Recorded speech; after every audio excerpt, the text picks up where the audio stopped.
यह कहानी है रामपुर गांव की, जहां पर एक किसान अपने बीवी बच्चों के साथ रहता था।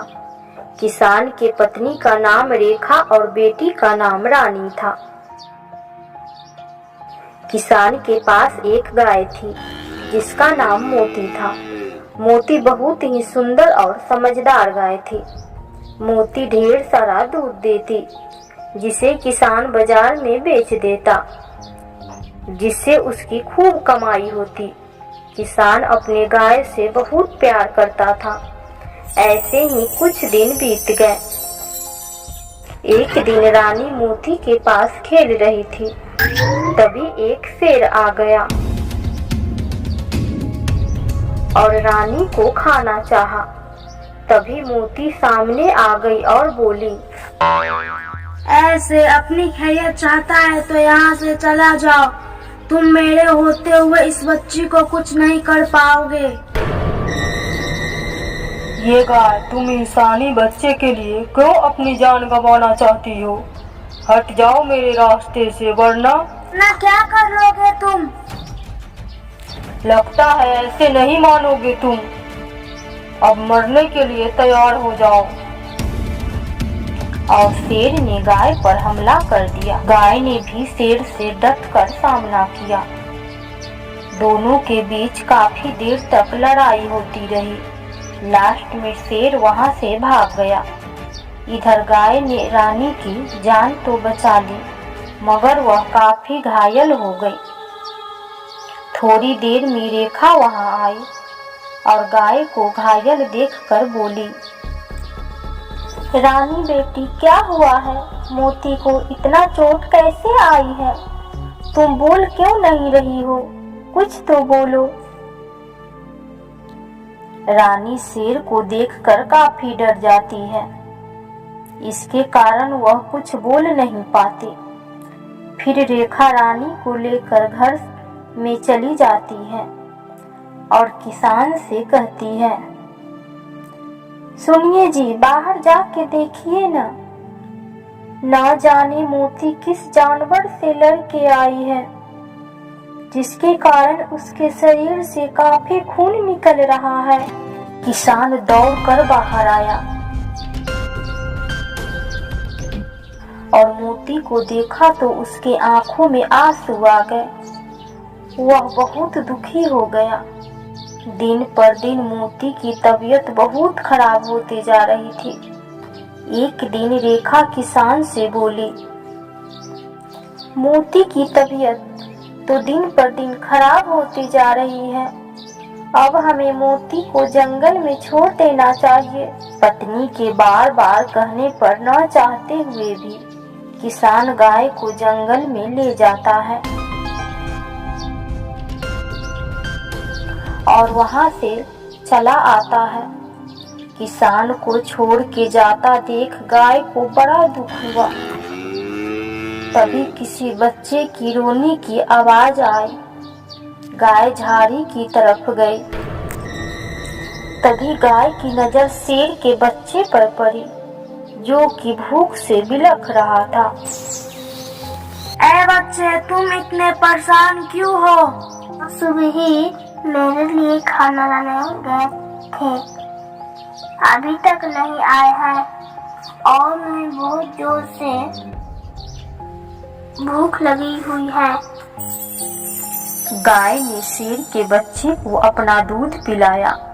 तभी उसे किसी की आने की आवाज सुनाई दिया। गाय चौकन्ना हो गई। तभी उसे वही खूंखार शेर दिखाई दिया। शेर का बच्चा दौड़कर शेर के पास पहुंचा। शेर अपने बच्चों से पूछा, तुम्हें इसने कोई हानि तो नहीं पहुंचाई ना? नहीं बाबा, ये तो बहुत अच्छे हैं। इन्होंने अपना दूध भी मुझे पिलाया है। शेर को यह बात सुन के अपने किए पर बहुत पछतावा हुआ। मुझे माफ कर दो, मैंने तुम्हें चोट पहुंचाया और तुमने मेरी सहायता की। बात नहीं, जो होना था सो तो हो गया। ठीक है, अब मैं चलती हूँ। मगर तुम तो उस इंसान के पास थी, तो फिर इस जंगल में कैसे आई? गाय इस बात का उत्तर नहीं दे सकी और चुपचाप खड़ी रही। मैं सब समझ गया। तुम्हें घायल देखकर इंसान को लगा होगा कि तुम मरने वाले हो, इसीलिए वो तुम्हें जंगल में छोड़ गए हैं। इंसान बहुत स्वार्थी होता है, मगर तुम्हें चिंता करने की कोई आवश्यकता नहीं है। तुम हमारे साथ रहोगी।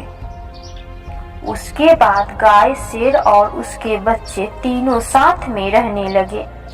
ऐसे ही कुछ समय बीत गया। गाय का जख्म भी ठीक हो गया। एक दिन गाय शेर से बोली, मैं अपने घर जाना चाहती हूँ, क्योंकि गाय घरों में अच्छी लगती है, ना कि जंगलों में। मगर तुम जाओगी कहाँ? क्या तुम भूल गई कि मुसीबत के समय इंसानों ने तुम्हें जंगलों में मरने के लिए छोड़ दिया था? इंसान बहुत मतलबी होते हैं। गाय शेर की बात नहीं मानती है। वह घर जाने की जिद करने लगती है। ठीक है, जाओ, मगर हमेशा याद रखना कि तुम्हारा एक मित्र भी था। कभी भी जरूरत पड़े तो याद करना। गाय वहां से सीधा किसान के घर पहुंचती है। गाय को देखकर किसान और उसकी बेटी बहुत खुश हो गए और सब साथ में रहने लगे।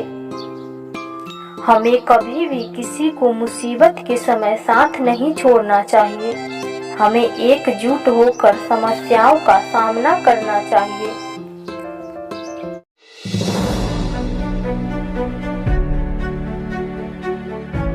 एक आदमी के पास 2 कुत्ते थे। एक कुत्ते को उसने शिकार करना और दूसरे कुत्ते को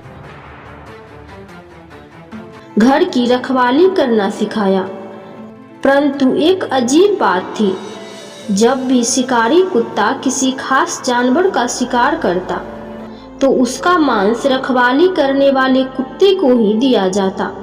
धीरे धीरे शिकारी कुत्ता उससे जलने लगा। एक दिन जब मालिक घर पर नहीं था, तब शिकारी कुत्ता रखवाली करने वाले कुत्ते पर गुर्राया और बोला, मालिक मेरे साथ भेदभाव करते हैं। मैं सारा दिन मेहनत करता हूँ और तुम्हें बैठे बैठे स्वादिष्ट भोजन मिलता है। यह तो ठीक नहीं है। इस पर रखवाली करने वाले कुत्ते ने कहा, यह तो मालिक की मर्जी है। मैं घर की रखवाली करता हूँ, इसीलिए मैं मालिक के लिए खास हूँ। तुम तो सिर्फ शिकार करने ही जाते हो, लेकिन जब यहाँ कोई नहीं होता तब मैं ही घर की रखवाली करता हूँ। यह सुनकर शिकार करने वाला कुत्ता चुप हो गया और अपनी जगह पर जाकर बैठ गया।